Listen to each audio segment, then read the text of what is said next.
தெய்வீக நேரம் என்கிற ஒரு முக்கியமான ஒரு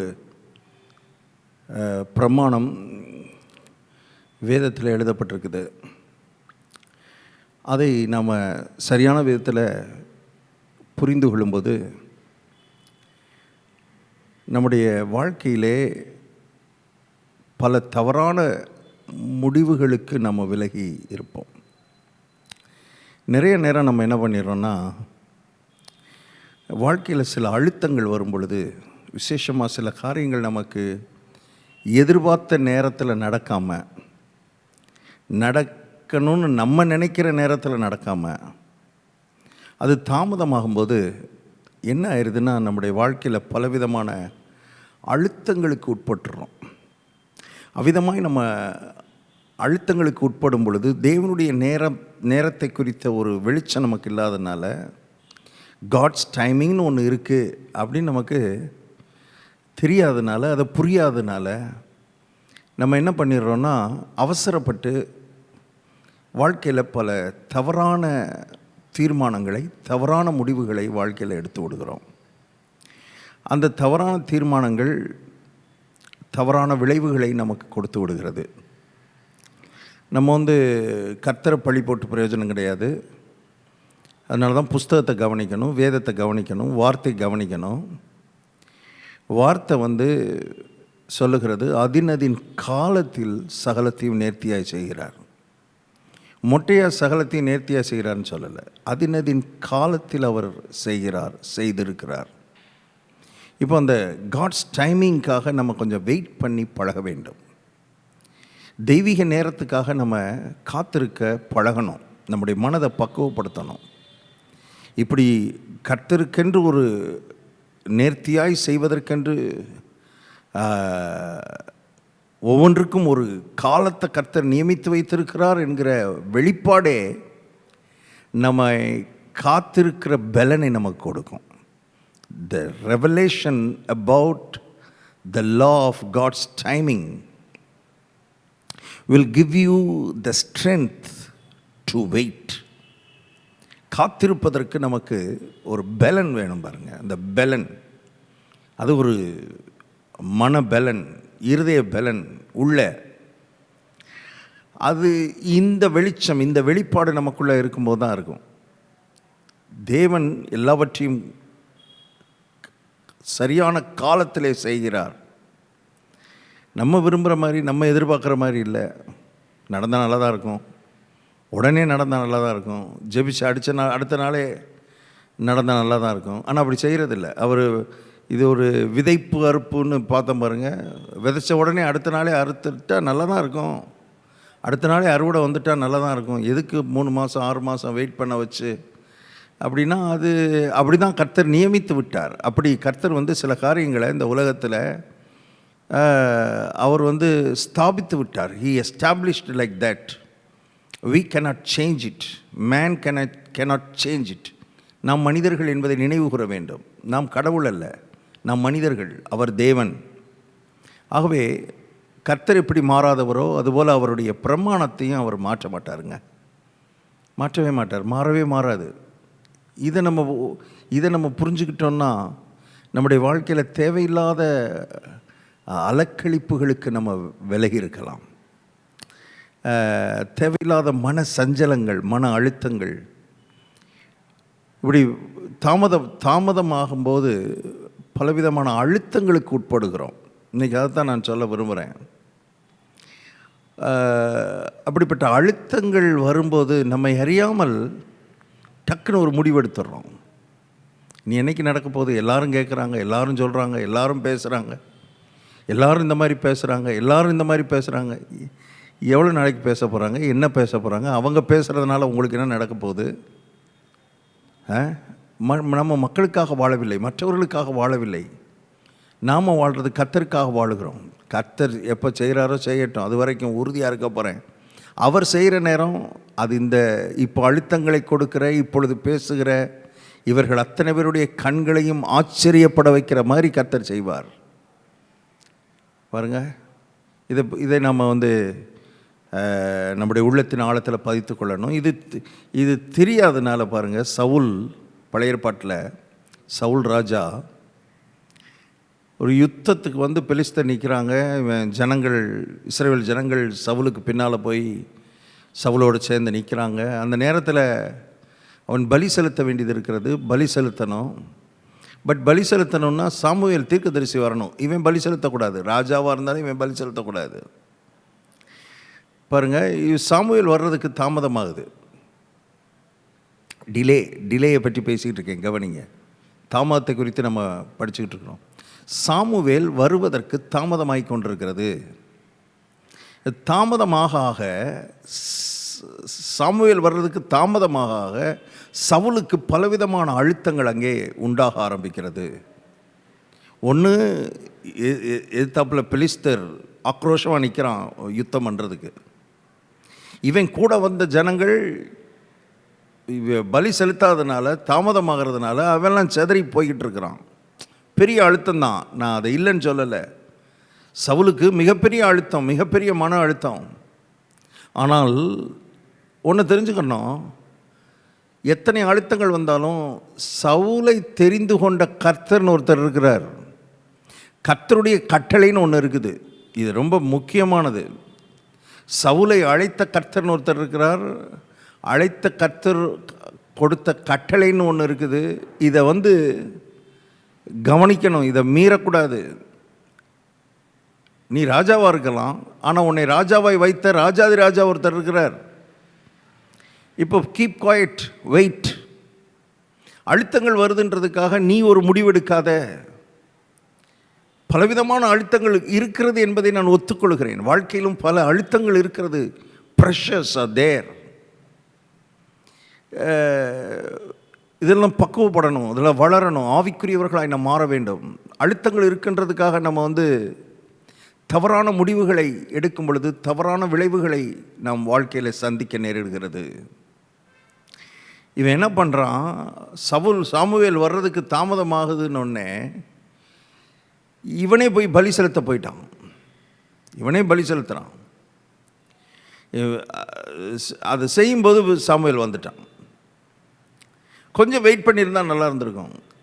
அந்த கொஞ்சம் வெயிட்டிங் நம்முடைய வாழ்க்கையில் இல்லாதனால எத்தனை அவமானங்கள், எத்தனை நிந்தைகள், எத்தனை தலைக்குனிவுகள், எத்தனை கண்ணீர், எத்தனை வேதனை. பாருங்கள், கொஞ்சம் வெயிட்டிங். இந்த நாளில் இந்த வார்த்தையின் மூலமாக கர்த்தர் சிலரோடு பேச விரும்புகிறார். வேதம் முழுவதும் இதை பேசுகிறது. கர்த்தருக்கு காத்திரு, கர்த்தருக்கு பொறுமையோடே காத்திரு. பாருங்கள், அவன் பெலிஸ்தேன் என்னை வந்து கொன்னாலும் பரவாயில்ல, நான் பலி செலுத்த மாட்டேன் நின்றிருந்தார்னா சவுல் ஜெயிச்சிருப்பான். உங்களுக்கு தெரியுமா, சவுல் அருமையானுடைய அவனுடைய ராஜ்ய பாரம் நீங்காது. அவர் சாமுவேல் அதான் சொல்கிறார், உன் ராஜ்ய பாரம் என்றென்றைக்கும் உங்ககிட்ட இருந்திருக்குமேப்பா. இதுதான் தேவ திட்டம். உன் ராஜ்ய பாரம் உன் கையிலேயே திடப்பட வேண்டும் என்று தேவனுடைய திட்டம். ஆனால் ஒரு செகண்டில் நீ எடுத்த தவறான முடிவு, அழுத்தங்களினால், வெயிட் பண்ணாததினால், தாமதமாகாததினால் நீ எடுத்த தவறான முடிவு எவ்வளோ பெரிய பாதிப்பை கொடுத்து விட்டது சவுலுக்கு. ஃப்யூச்சரே இல்லாமல் போயிடுச்சு. அவனுக்கு எதிர்காலமே இல்லாமல் போய்விட்டது. அவன்தான் சந்ததி சந்ததியாய் இஸ்ரவேலை ஆள வேண்டியவன்.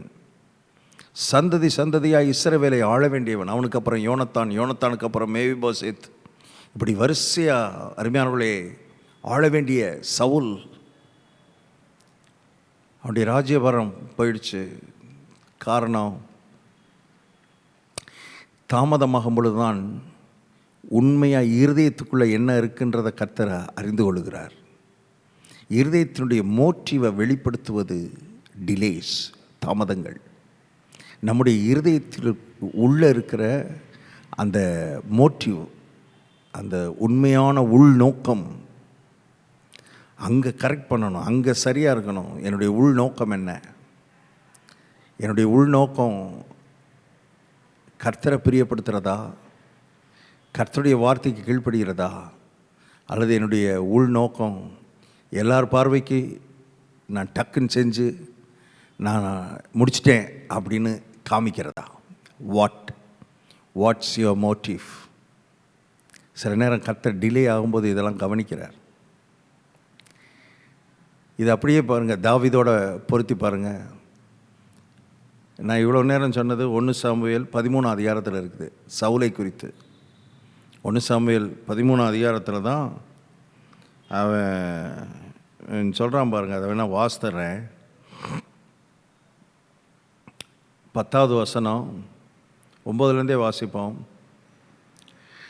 அப்பொழுது சவுல், சர்வாங்க தகன பலியையும் சமாதான பலிகளையும் என்னிடத்தில் கொண்டு வாருங்கள் என்று சொல்லி சர்வாங்க தகன பலியை செலுத்தினான். அவன் சர்வாங்க தகன பலியிட்டு முடிகிற போது இதோ சாமுவேல் வந்தான். சவுல் அவனை சந்தித்து வந்தனம் செய்ய அவனுக்கு எதிர்கொண்டு போனான். 11வது வசனம், நீர் செய்தது என்ன என்று சாமுவேல் கேட்டதற்கு, சவுல், ஜனங்கள் என்னை விட்டு சிதறி போகிறதையும் குறித்த நாட்களின் திட்டத்திலே நீர் வராததையும் பெலிஸ்தர் மிக்மாசிலே கூடி வந்திருக்கிறதையும் நான் கண்டபடியினாலே கில்காலில் பெலிஸ்தர் எனக்கு விரோதமாய் வந்து விடுவார்கள் என்றும். எத்தனை அவன் சொல்கிறான் பாருங்க காரணம். இதெல்லாம் அவனுக்கு இத்தனை அழுத்தங்கள் அவனுக்கு இருந்திருக்குது. உண்மை மறுக்கலை. நான் 1000 அழுத்தங்கள் இருந்தாலும் நான் கர்த்தருக்காக வெயிட் பண்ண போகிறேன்னு நிற்கிறவர்கள் சாதிப்பார்கள், நிற்கிறவர்கள் வாழ்ந்திருப்பார்கள். அழுத்தங்களுக்கு உட்படக்கூடாது, அழுத்தங்களுக்கு நம்மளை உட்படுத்திடக்கூடாது. இவ்வளோ அழுத்தங்கள் இருக்குது, அதனால் செஞ்சுட்டேன்றான். ஆனால் இது அப்படியே தாவீதோட பொருத்தி பாருங்கள். 1 சாமுவேல் 24 அதிகாரத்தில் இவன் கொல்றதுக்கு, சவுல் தாவீதை கொல்றதுக்கு கொகையா, காடு காடா, மலையா அப்படியே தேடியால் ஒரு இராணுவத்தையே விட்டு அனுப்பி இவனை கொன்னே ஆகணும்னு தெரிகிறான். அப்படிப்பட்ட சூழ்நிலையில் ஒரு டைமில் தாவீதின் கையில் சவுல் சிக்கிட்டான். நீ 1 சாமுவேல் 24 அதிகாரத்தில் அது இருக்குது. தாவீதின் கையில் சவுல் சிக்கிக்கிட்டான்னா என்ன சொல்கிறேன்னா, இவன் நினச்சா சவுலை கொல்லலாம். அப்படிப்பட்ட இடத்துல சவுல் இருக்கிறான். தாவீது நினச்சா சவுலை கொன்றலாம். சவுலை கொன்னுட்டான்னா, சவுல் கொல்லப்பட்டான்னா அடுத்த நிமிஷம் சிங்காசனத்தில் ஏறிடலாம். இதான் காட்சி, இதான் சீன். சவுல் கொல்லப்பட்டான்னா அடுத்த நிமிஷம் தாவீது சிங்காசனத்தில் ஏறி உக்காந்துடலாம். அடுத்த ராஜா தாவீது தான் என்பது தாவீதுக்கும் தெரியும், சவுலின் குடும்பத்துக்கும் தெரியும், சவுலின் மகனுக்கு தெரியும், எல்லாருக்கும் தெரியும். ஆகவே சிங்காசனத்தில் உட்கார்றது என்பது தாவீதுக்கு ரொம்ப ஈஸி.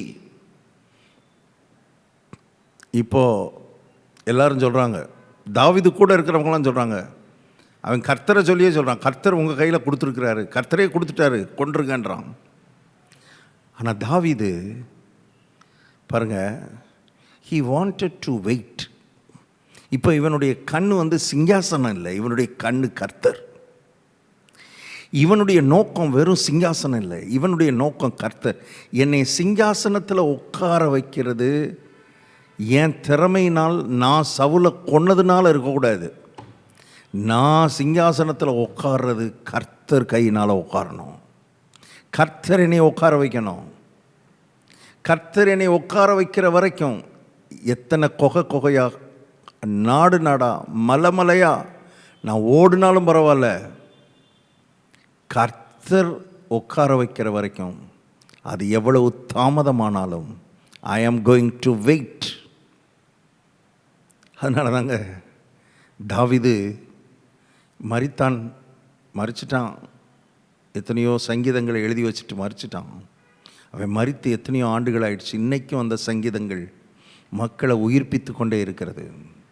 இன்றைக்கும் அந்த சங்கீதங்கள் மக்களை வாழ வச்சுக்கிட்டே இருக்குது பாருங்கள், அதனுடைய வார்த்தைகள். ஏன்னா உள்ள அவ்வளோ பெரிய ஒரு முதிர்ச்சி, அவ்வளோ பெரிய பக்குவம். வெயிட் பண்ணுறேன். சவுல் இப்படியே ஓடிக்கிட்டு இருந்தால் ஒரு நாள் சவுல் கொன்றுவானே, என்னை சவுல் கொல்லணுன்றது கர்த்தர் அப்படி தான் நியமித்திருந்தால் ஐ எம் ஓகே.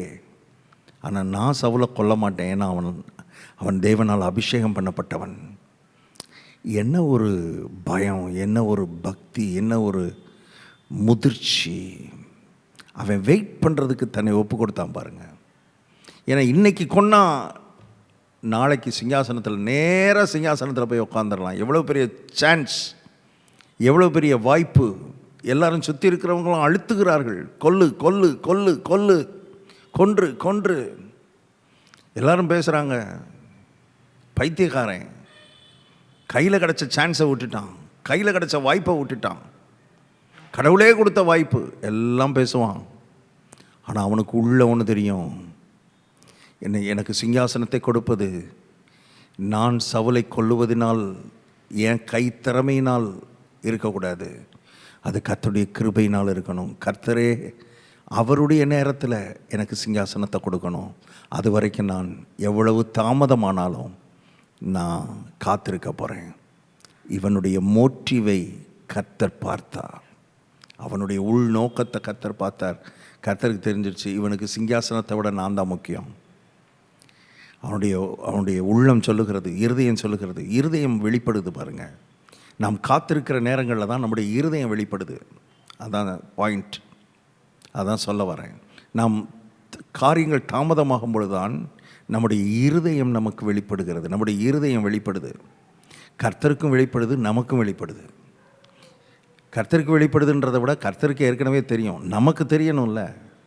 நம்ம இருதயம் எப்படி இருக்குன்றது நமக்கு தெரியணும்ல, நாம் யாருன்றதை நம்ம அறிஞ்சிக்கிறணும்ல. அதுக்குன்னே சில காரியங்கள் தாமதமாகும். என்னுடைய மோட்டிவ் என்ன, எனக்கு எது முக்கியம்? கர்த்தருக்கு காத்திருந்து கர்த்தரே காரியங்களை செய்து கர்த்தரே அதில் மகிமைப்பட வேண்டும். நானே ஒரு காரியத்தை செஞ்சு நானே அவசரப்பட்டு மற்றவங்க பேசுவாங்களே, அது பேசிட்டு போகட்டும், யாரும் என்ன வேணாலும் பேசட்டும். கர்த்தர் என்ன பேசுகிறார்? இந்த ஒரு இடத்துக்கு வந்தீங்கன்னா நல்லா இருப்பீங்க. அநேக கண்ணீருக்கு, அநேக அழுகைக்கு நீங்கள் தப்பித்துக் கொள்வீர்கள். உங்கள் மூலமாய் தேவனுடைய குமாரன் மகிமைப்படுவார். ஆகவே தாமதமாகுதுன்னு சொல்லி அவசரப்பட்டு காரியங்களை செய்யாதீங்க. கர்த்தருக்கு தெரியும், அவர் அதினதின் காலத்தில் சகலத்தையும் நேர்த்தியாய் செய்கிறவர். ஜெபிப்போம். நல்ல பிதாவே, நாங்கள் எடுக்கிற முடிவுகள் அழுத்தங்களினால் ஏற்படுகிற முடிவுகளாக இல்லாமல், கர்த்தாவே உம்முடைய உந்துதலினால் எடுக்கிற முடிவாக இருக்கட்டும். உம்மிடத்திலிருந்து வருகிற எங்கள் ஆவியிலே வருகிற உந்துதல், அது எங்களை முடிவெடுக்க வைக்கட்டாண்டவரே.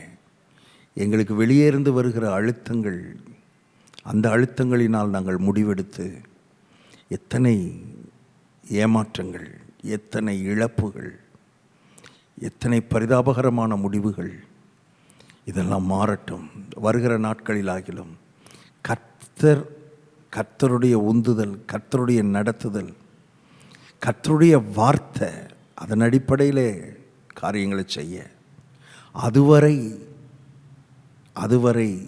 தாமதிக்க, அதுவரை காத்திருக்க கர்த்தர் ஒவ்வொருவருக்கு கிருபை தருவீராக. இயேசு கிறிஸ்துவின் நாமத்தில் ஜெபிக்கிறோம் பிதாவே. ஆமேன், ஆமேன். God bless you. கர்த்தர் உங்களை ஆசீர்வதிப்பார்.